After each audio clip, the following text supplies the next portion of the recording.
عرب زمزم أستاذ زمزم وسيدمو والله لك كوسف سادم دان بيت دولين دقاهرة والله قبر لك كوسف سادم داوري قبدنا أنا مقابل الشير زيورا أما اسمه لغات ما تابلوك والله غير لغات تريمي والله بلوك ما نقول مجان وان سجمري فولو ولي دي بسو بره بغاري مرات بس إذا أنتم نقولي إني ما rakkoon qabu garuu mana isaa sana keessa si arguun barbaadu isa dhumaati. Maal? Mana isaa gastiisaa yookaan laayivii isaa jamara gastiisaa geemii atilleen har'a dhalaata itti waliin sii geemii ta'utu si argu ani machaa miti abbaa barbaade waliin dhiisee naan nama murtee ofii fudhachuu danda'uudhaan nama of danda'u. Ati laal ati abbaa fedhee wajjin geemii dhiifteennaan abbaa fedhe dhiira abbaa fedhe wajjin haasa'uu dhiifteennaan gastiisa ta'u Dooktor Asilii inni akka ofiitti namaa naan Dooktor Asilii ilaal sirriitti warra kanaan ala nama biraa dhiiftee jennaan dhugaa dubbachuufi ati na gabroomsuun eeguu ofiifan sii gabroomu sii galee ati na gabroomsuun eegu. Jiru qorataa waan si gaafadhume. Wanti ati marraan ashakkaatti wanti ati irraa kana hunda dila kana hunda haasaa jirtu. Ansi shakkaan. Miidiyaadha. Anamma asitti akka qophaa kan koo jiraadhu akka qophaa koo bahee qophaa koo galuun asitti na eegana tiksaara fakkeenyaaf har'a guyyaa guutuu akka eessaan oolee bakkaan oolee hin beeyta. Nati sitee na baasuu hin dandeessoo sammuun kan koo qofti na baase jechuu. Nati sitee na baase malee. Ani arginu malee waan hin arginu gaafa dhiifama naa godhe wallaahi naafa guddaan qaba. Ana maal argite reefu si jamar. Okay. Siifuu takka. Abaaboo lama. Dhala makalarii qabdu takkitti irratti argina ijoo hin godhee jedhaan bilookii duubaan dhukkee sirraa kaasee ka'ee iskiriinshooti godhee sitti erga. Akka bilookii. Ofii keetii wallaahi akkana xalaata ofii bitaata siifuun bar ta'ee dabalate. Ija shiringii anasii jira. Nutu shii jira itti bar.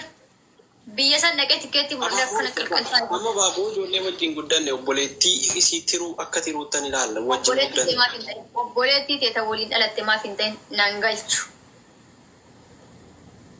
Akkasii yoo murtee akkasii waan fudhataa deemtu taate jechuu qorataa situ miidhamaa dhiisa. Amma laal abaaboo fa'i dhugaa dubbachuu. Guyyaa irraa dhalaa bifa qabduu fi dhalaa wajjin asirraa utaala'aa oola. Ana yoo taate sa'aatii muraasaa kan liivii fayyadamu. Ati sa'aatii maseentutti dhalaa wajjin ka utaalaa ooltu. Dhalaa takka bira arginaan Oromoo waraabbadha sagalee kan nama 1,200 jala jirtu. Dhalaa takkitti waliin si arginaan bilooksi godhee iskiriinshooti godhee viidiyoo waraabee hawaasaaf ol baasa. Lakkisitu itti gaabbaa dhiisi.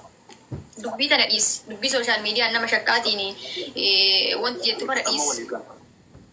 Noo dhaggeeffadhu. Shamarranii wajjin dhugaa dubbachuu geemiis ta'e waa hunda nan dhiisa. Hiriyaa keetiin ala jechuudha. Hiriyaan kee qaba hiriyaa shamarran qabu. Facaamsoodhaan dhalaa hiriyaa hiinuma hin qabu. Fakkeenyaaf viidiyoo kee jedhee deemte dhiirota waliin argitaa.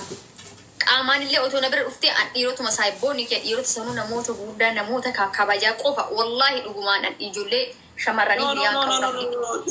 Maaliis dhiirri dhugaa dubbachuu fi asilii nama sitti naman wayii. Hawaasa waliin jiraadhu. Kan maatii qaban, kan bultii qaban. Siigaltiimi guutuun isaanii namoota akka obboleettii xiqqootitti yookaan akka mucaa isaanii hangafaatii fi wallaahi laazim kana dhuguma si jira. Onni marra si jira. Na dhageeffatu godhata. Anis akka qofa hiriyaa godhatte anis shamara qofa godhuureessu. Na dhage. Namoonni atama fakkeenya hawaasa waliin imaarat keessa jiraadhu keessa akka obboleettii isaanii quxisuu fi akka mucattii isaanii hangafaa yookaan ilmoo isaanii hangafaatti bakka yaadaan gorsaa waan hundaan akkanatti na guddisaa jiranii fi na wajjin dhaabbataa jiran namoota dhiiraati. Dhugaa dubbachuuf kana yoo jedhu hedduu jaaladha. Ulfinnas isaanii kennu galchuun barbaada. Akka ufitti cinaan akka dhiiraatti cinaan akka dubartiitti akka nuuf hin qabanii nama jajjabeessee utubaa na dhaabanidha. An hiriyaa dhalaa hin qabu. Dhalaallee hiriyaa godhachuus hin fedhu. Saayibban dhalaa hin qabu. Dhiira waliin deemteef namoonni ati waliin deemtu sun murteessaa ta'uu qaba. Sigaltiin namni ati waliin ooltu sun murteessaa ta'uu qaba. Kanaaf obboleessoo. Ani shamarra tokko durii hiriyoota koo ishi. Wali guurii asirra walii afaan bana wala namaan tola galcha. Annama jireenya kiyya asitti waliin jiraataa jiru hawaasa waliin jiraachaa jiru sin jedhe dhuftee guyyaa dhuftees arguu dandeessa. Abbaa barbaada walii asirraa utaalaa oolan maaltu na galcha garuu dhalaa takka waliin sarganaa Oo dhaggeeffadhu. Itti mee bar hiriyoota ta'een hajjette waa ati hiriyoota ittiin rakkaase bar ani hiriyaa dhalaa hin qabu.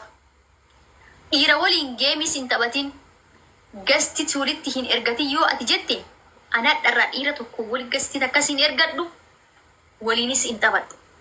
Lafa irratti garuu guyyaa dhuftee na agarta an dhalaa hiriyaa hin qabu. Hin fedhullee si'ii guyyama takka na dhageeffadhu. Jiraa meedhaan waliin abbeeraa qabaa obboleessa qabaa as keessaa maal taate si'ii guyyama takka na dhageeffadhu. Guyyama takka dhalaa waliin asirra teessu si arginaan jechuudha. Qasaman billaa saasisan bilookuu iskiriinshuutolee si erga. Gara hundaan si bilookee jechuudha. Ofii keetii filattee bara. Wayi gabrummaa jedhee kadeer martuu dhugaa dubbachuuf gabrummaan kana jaalanya dhaggeeffata. Ofii kee hiriyoonni kee dhiira qofa. Anaan immoo hiriyaa shamaraan godhatin. Shamaraan akkasiin maal jechuudha mee qoy? Bar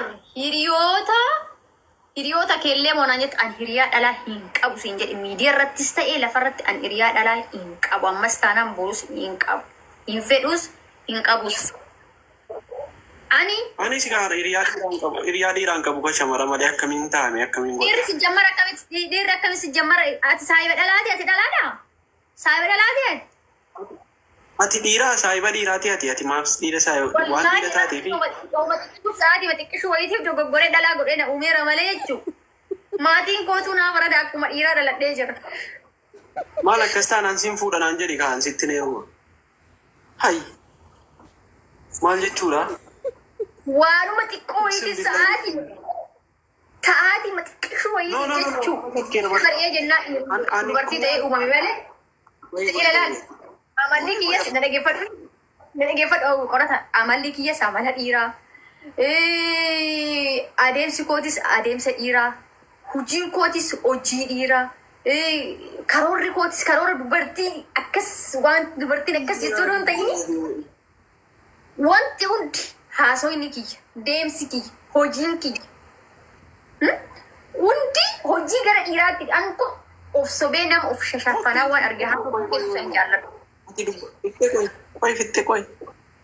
Ila akkas taanaani qorata an dhiiraa ati durbaa hidhina gaafadhu jalqabu. An dubartiidha. Dubbachuuf ati hin fuudhu. Fiteen kaa qoy. Oromoo wayyaanee. Malee akka dubartii dhaladhee hin jiru. Hojiin kootis. Oromoo wayyaanee maqaleetti galchee qabsaa'ee maqaleetti galchee. Dubbadhu shan aannan callisa. Dubbadhu. Hai. Oromoo wayyaanee qabsaa'ee maqaleetti galchee keessi irrattis qabsaa'uu qaba. Daawun qorataa daawun dooktorii jechuu qaba. Firii qorataa jechuu qaba. Dhugaa dubbachuuf gabrummaa wallaahi isa dhugaan sitti himan. Isiin Mansuur Jamaaliin qaamaan mana keessatti uggurtee akkati na gochaa jirtu nan goone. Tokko ati dhugaa dubbachuuf adeemaa galaara yuusan waa'ee fuudha fiteen kaa. Mansuurii kan kallattiin si arge jechuudha. Akkan si hafu dhaabbadhee biloo kitanallee siin jedha seela deemee taphatu.